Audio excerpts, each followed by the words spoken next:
시편 78편입니다. 56절에서 마지막 72절까지. 그러나 그들은 지존하신 하나님을 시험하고 반항하여 그의 명령을 지키지 아니하며 그들의 조상들같이 배반하고 거짓을 행하여 속이는 활같이 빗나가서 자기 산당들로 그 노여움을 일으키며 그들의 조각한 우상들로 그를 진노하게 하였으매 하나님이 들으시고 분내어 이스라엘을 크게 미워하사 사람 가운데 세우신 장막 곧 실로의 성막을 떠나시고 그가 그의 능력을 포로에게 넘겨주시며 그 영광을 대적의 손에 붙이시고 그가 그의 소유 때문에 분내사 그의 백성을 칼에 넘기셨으니 그들의 청년은 불에 살라지고 그들의 처녀들은 혼인 노래를 들을 수 없었으며 그들의 제사장들은 칼에 엎드러지고 그들의 과부들은 애곡도 하지 못하였도다. 그때 주께서 잠에서 깨어난 것처럼 포도주를 마시고 고함치는 용사처럼 일어나사 그의 대적들을 쳐 물리쳐서 영원히 그들에게 욕되게 하셨도다. 또 요셉의 장막을 버리시며 에브라임 지파를 택하지 아니하시고 오직 유다 지파와 그가 사랑하시는 시온산을 택하시며 그의 성소를 산의 높음같이 영원히 두신 땅같이 지으셨도다. 또 그의 종 다윗을 택하시되 양의 우리에서 취하시며 젖 양을 지키는 중에서 그를 이끌어내사 그의 백성인 야곱 그의 소유인 이스라엘을 기르게 하셨더니 같이요. 이에 그가 그들을 자기 마음의 완전함으로 기르고 그의 손의 능숙함으로 그들을 지도하였도다. 아멘. 오늘 3.1절인데요. 역사를 기억하지 못하면 과거의 어리석음을 반복하게 된다는 말이 있잖아요.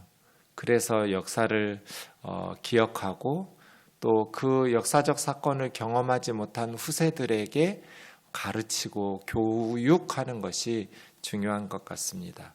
유월절, 이스라엘 역사에 유월절을 빼놓고 설명할 수가 없잖아요. 애굽에서 종되어 살던 이스라엘 백성들을 출애굽시키신 하나님의 구원의 사건인데 그 출애굽 1세대에는 그 유월절이 얼마나 감격스러웠겠어요. 그런데 여러분 구약성경 보세요. 그 다음 2세대 때부터 벌써 광야로 나와서 유월절 2년째부터 좀 흐지부지 되는 경향이 있거든요.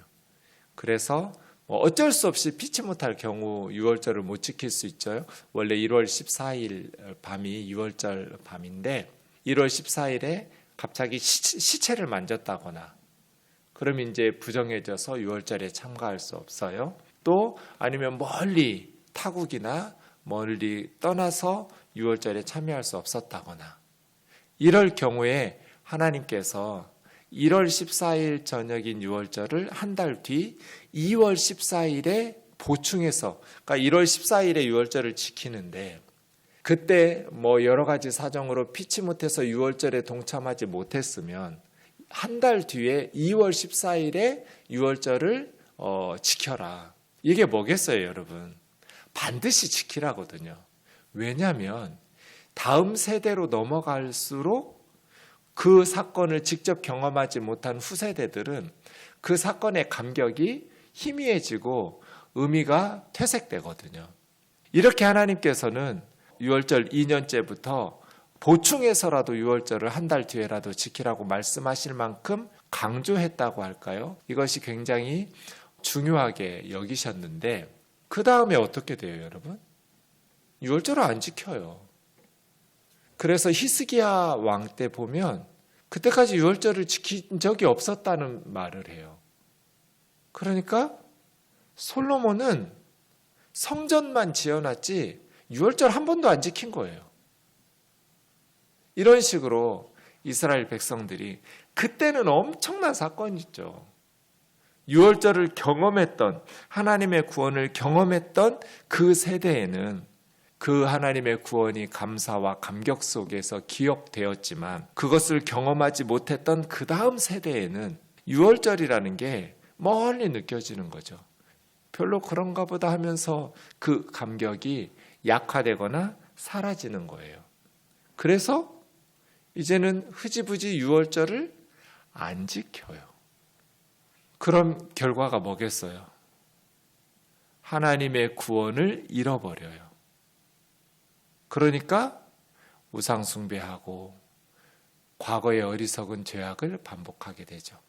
그래서 우리 자녀들에게 3.1절, 저희만 해도 경험하지 못한 세대잖아요. 3.1절을 경험했던 세대들은 그 감격이 살아있죠. 그래서 그 하나님의 은혜를 잊지 못해요. 해방의 은혜를. 그런데 그것을 경험하지 못했던 그 다음 세대는 이제 직접 경험하지 못하기 때문에 그 하나님의 구원의 은혜와 감격을 유지하는 것이 쉽지 않아요. 그래서 역사적 교훈을 잘 가르쳐야 되는 거죠. 다음 세대에게. 그래야 하나님을 잊어버리지 않고, 하나님은 구체적인 역사적 사건을 통해서 우리에게 구원을 베푸시고 말씀하시고 우리에게 하나님을 가르치시잖아요. 무슨 역사적 진공 상태에서 하나님을 우리에게 가르치시는 것이 아니라 구체적인 역사적인 인물들과 역사적인 사건들을 통해서 하나님은 어떤 분이신지를 가르치시죠. 그래서 하나님을 알려면 구체적인 역사적인 사건들을 통해서 가르쳐야 되거든요. 그래서 지금 우리에게 시편 78편 같은 시가 중요한 거죠. 다음 세대들은 그 역사적 사건들을 경험한 적이 없으니까. 그래서 그 사건들을 계속해서 후세대에게 가르치면서, 성찬식도 그런 거죠. 예수님의 제자들은 십자가 사건을 눈으로 봤잖아요. 경험했잖아요. 그런데 다음 세대들은 십자가 사건, 예수님의 사건을 직접 경험하지 못했어요. 그래서 주님은 십자가를 성찬식으로 해서 내가 다시 올 때까지, 이건 뭐예요? 다음 세대에게 계승하고 가르치고 잃어버리지 않도록. 십자가를 잊어버리면 우리 신앙생활에 뭐가 남아요? 아무것도 없죠. 십자가의 은혜와 구원과 그 감격을 잊어버리면. 그래서 성찬식을 통해서 주님의 죽으심을, 우리를 위한 희생과 그 하나님의 구원을 기억하도록 하는 것이 중요한 것처럼 시편 78편 같은 역사적 시편들이 참 중요하다고 봅니다. 여러분, 역사 가운데는 비슷한 패턴이 반복되죠. 하나님을 기쁘고 감사한 마음으로 섬기면 얼마나 좋겠어요. 그런데 인간들이 죄를 지어요. 그럼 어떻게 해요? 하나님께서 선지자들 보내시고 주의 종들 보내셔요. 그때 회개하고 돌이키면 좋은데 회개하지 않아요. 죄져서 망한 게 아니에요. 죄져서 망한 게 아니라 죄 지을 때 하나님께서는 사랑의 하나님이셔서 반드시 말씀을 전하시거든요. 성령을 통해서 회개하도록 말씀하세요. 회개하지 않아서 망하는 거예요. 교만해서 망하는 거고 계속해서 어리석은 죄악을 고집해서 망하는 거거든요. 하나님께서 주의 종들을 통해서 말씀하셨는데 안 들어요. 그럼 이제 하나님의 징계가 임하죠. 하나님의 징계가 임할 때 그때 이제 회개해요, 이스라엘이. 그때 중요한 것 같아요, 저는. 이스라엘이 회개하는데 하나님, 우리가 잘못했습니다. 우리 죄를 용서해 주세요. 살려주세요. 하는데 전 중요한 것이 어제 평창 목사님 말씀 전한 본문에 34절 보세요. 하나님이 그들을 죽이실 때 그들이 그에게 구하여 돌이켜 하나님을 간절히 찾았다. 맞죠? 이게 회개죠. 그들이 죄악 가운데에서 선지자들 죽이고 불순종하고 끝까지 고집 피울 때 하나님의 심판이 임했어요. 그래서 하나님께서 죽음의 위협 앞에서 그들을 심판하시니까 그들이 죽음의 위협 앞에서 비로소 하나님을 간절히 찾았어요.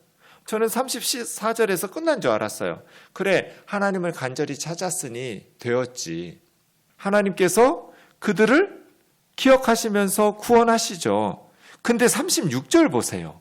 그러나 그들이 입으로 그에게 아첨하며 자기 혀로 그에게 거짓을 말하였나니. 아니, 어떻게 하나님을 이런 식으로 대해요? 간절히 하나님을 찾았고 회개했는데 입으로 아첨하면서 거짓말했다는 거예요. 그러니까 당장 위기에서 벗어나기 위해서 회개한 거지 진심으로 회개한 게 아니에요. 그래서 37절이 중요한 것 같아요. 역사적 교훈에서 우리가 보아야 될 것이 37절. 이는 하나님께 향하는 그들의 마음이 정함이 없었고 그 언약에 성실하지 않았다. 죽음의 위협 앞에서 하나님을 간절히 찾았는데 그 간절히 찾는 것조차 아첨이었고 거짓말이었다. 중요한 건 마음이죠. 마음. 그들의 마음이 진실함이 없었어요. 하나님한테 그렇게 해도 돼요? 당장의 위기에서 벗어나려고 하나님을 간절히 찾고 그럼 되냐고요.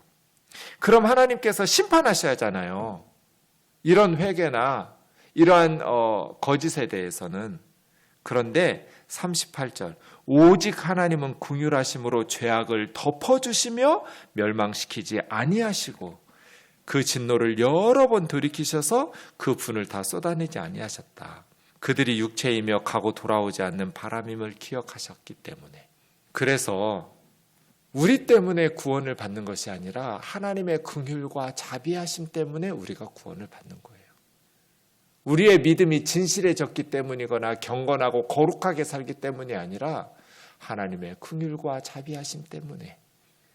이스라엘이 구원받을 만하게 변화되어서가 아니라 하나님의 긍휼하심 때문에 그들의 죄를 덮어주시는 거예요. 여러분, 가룟 유다 생각하면 진짜 머리가 쭈뼛 서는데요. 가룟 유다가 성찬식에 동참하잖아요. 예수님께서 빵을 찢어주시면서 받아 먹어라, 내 몸이다 할 때 가룟 유다 받아 먹었잖아요. 포도주 부어주시면서 받아 마시라, 너희를 위해서 흘리는 나의 피다, 가룟 유다가 받아 마셨잖아요. 그때 주님이 성찬식상에서 말씀하시잖아요. 너희 중에 하나가 나를 팔리라.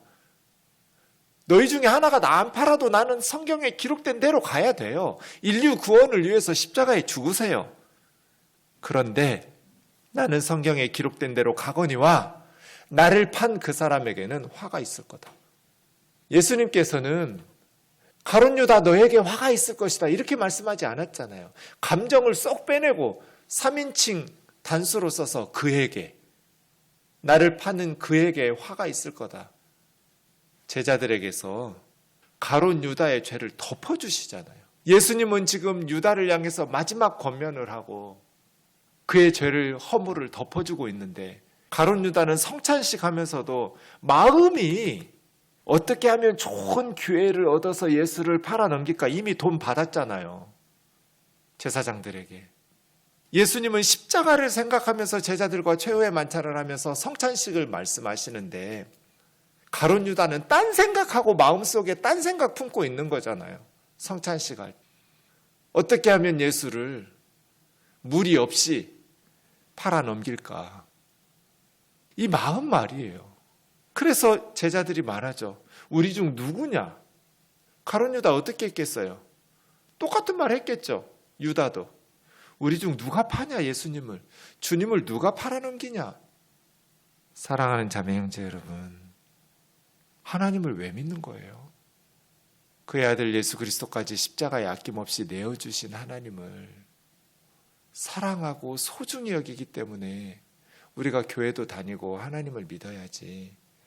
처음에 교회 나올 때는 나의 필요를 위해서 나오죠. 믿음이 없으니까. 그러나 하나님을 알아가기 시작하면 변해야죠. 하나님을 이용해서 이 세상에서 내가 원하는 것을 얻어내기 위해서가 아니라 이제는 하나님을 위해서 내가 살아야겠다. 내가 사는 것은 더 이상 나 자신을 위해서가 아니라 나를 위해서 자기 몸을 십자가에 버리신 하나님의 아들을 믿는 믿음 안에서 내가 살든지 죽든지 예수 그리스도를 존귀하게 하는 것이 내 삶의 목표로 이렇게 전환돼야죠.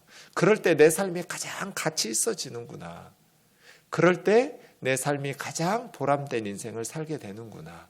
라는 것들을 깨달으면서 살아가야 되는 것이죠. 그래서 저는 시편 78편 저자가 하고 싶은 이야기가 뭐였을까? 하나님을 어떤 마음으로 섬겨야 되냐는 거예요. 역사적 교훈을 통해서 우리가 배워야 될 것이 무엇인가? 형통하는 비법을 전수받고 기도 응답받는 방법, 스킬을 배우라는 것이 아니라 마음을 배우라는 거예요. 하나님을 섬기는 온전한 마음이 무엇인가? 하나님 앞에 서야 될 바른 마음의 자세는 무엇인가? 그래서 40절, 이 구절이 너무 슬퍼요. 그들이 광야에서 그에게 반항하여 사막에서 그를 슬프시게 함이 몇 번인가. 하나님의 마음을 슬프시게 했다는 거잖아요.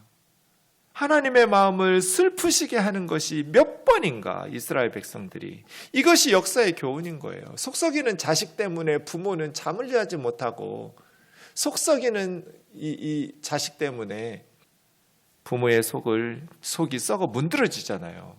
하나님의 마음이 너무 아팠던 거잖아요. 너무 슬픈 거잖아요. 우리 우면동 교회가, 저와 여러분이 하나님의 이 아픈 마음을 조금이라도 위로가 되고 기쁨이 되는 인생을 살았으면 좋겠어요. 저는 그게 소원이에요. 내가 우리 하나님에게 조금이라도 위로가 되는 인생이었으면 좋겠다. 내가 우리 하나님에게 조금이라도 숨 쉴 틈을 만들어주면 좋겠다. 그런 목회를 하면 내 삶은 헛되진 않겠다.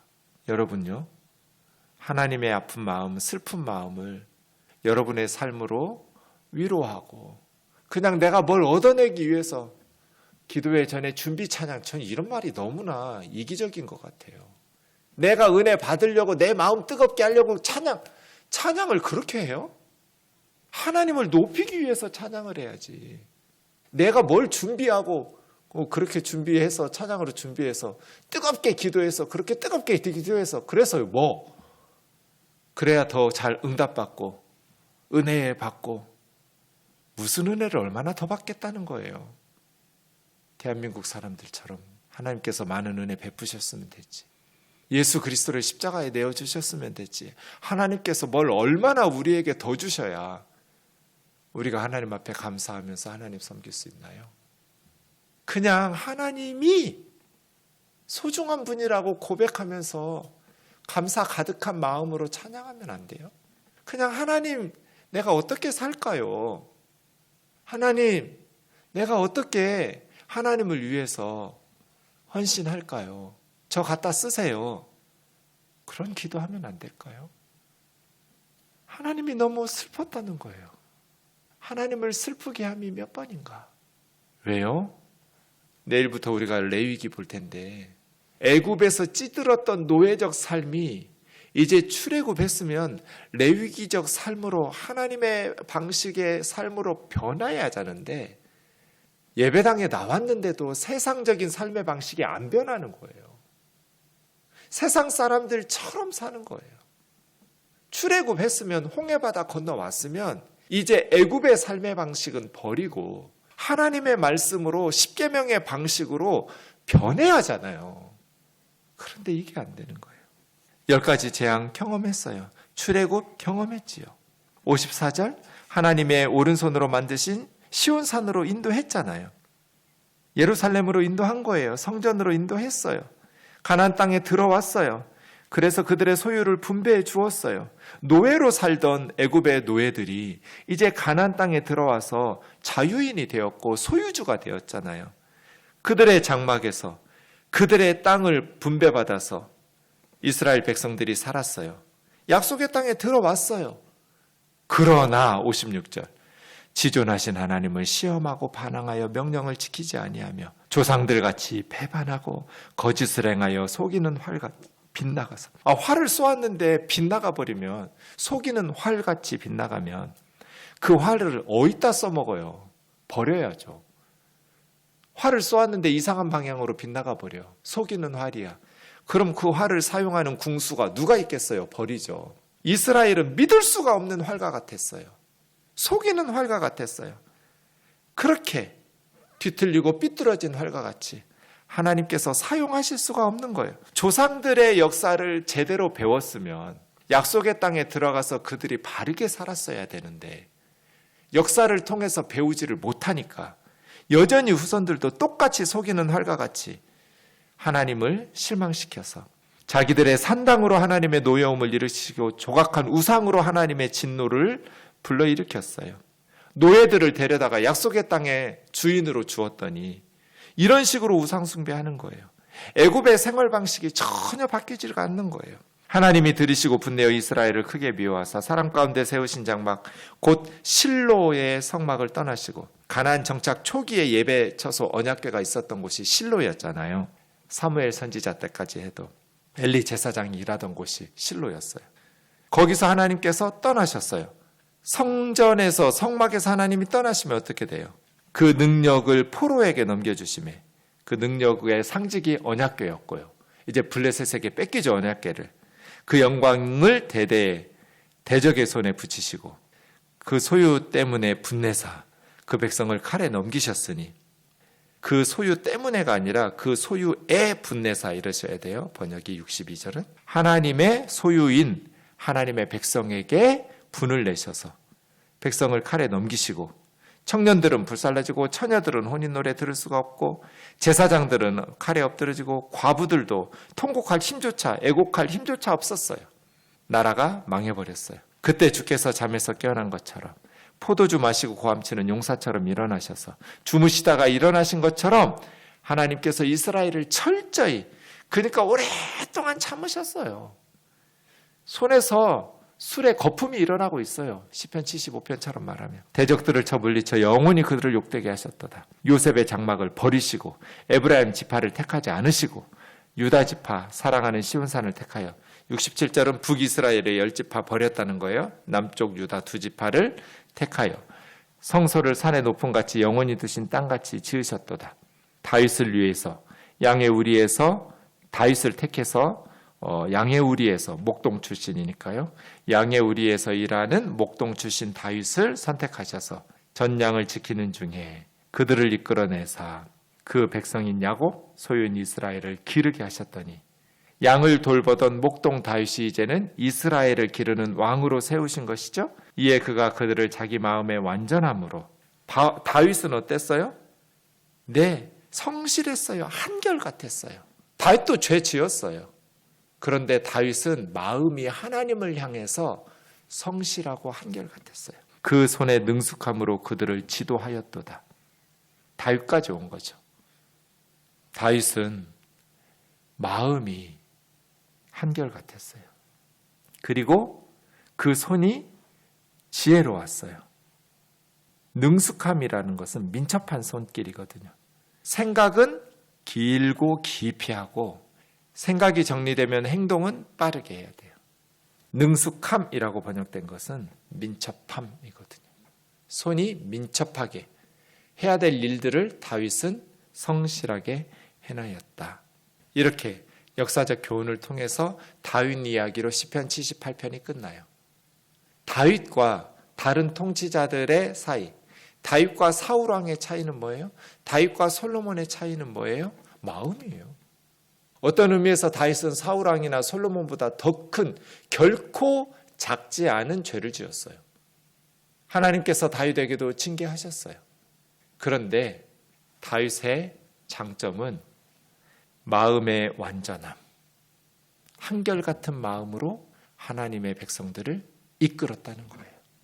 그래서 시편 78편에서 우리에게 역사를 쭉 훑으면서 가르쳐주고 싶은 교훈은, 다윗과 같이 온전한 마음으로 하나님을 섬기라 해요. 하나님의 마음을 아프게 하지 마라. 하나님을 슬프게 하지 마라.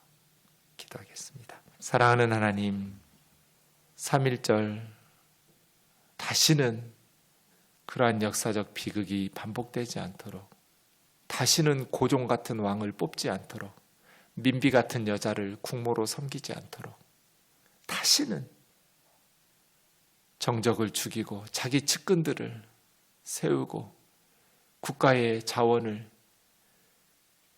자기 친정 식구들을 위해서 다 나누어 주고, 그렇게 측근들이 아니면 제거하고 빼앗고 죽이고, 그러다가 일제의 침략에 속수무책 국가의 주권을 강탈당하는, 그래서 백성들이 목숨을 잃고 가족이 무너지고, 그 상황 속에서 대한독립 만세를 외쳤던 이 3.1절을, 역사적 교훈을 잊어버리지 말게 하여 주옵소서.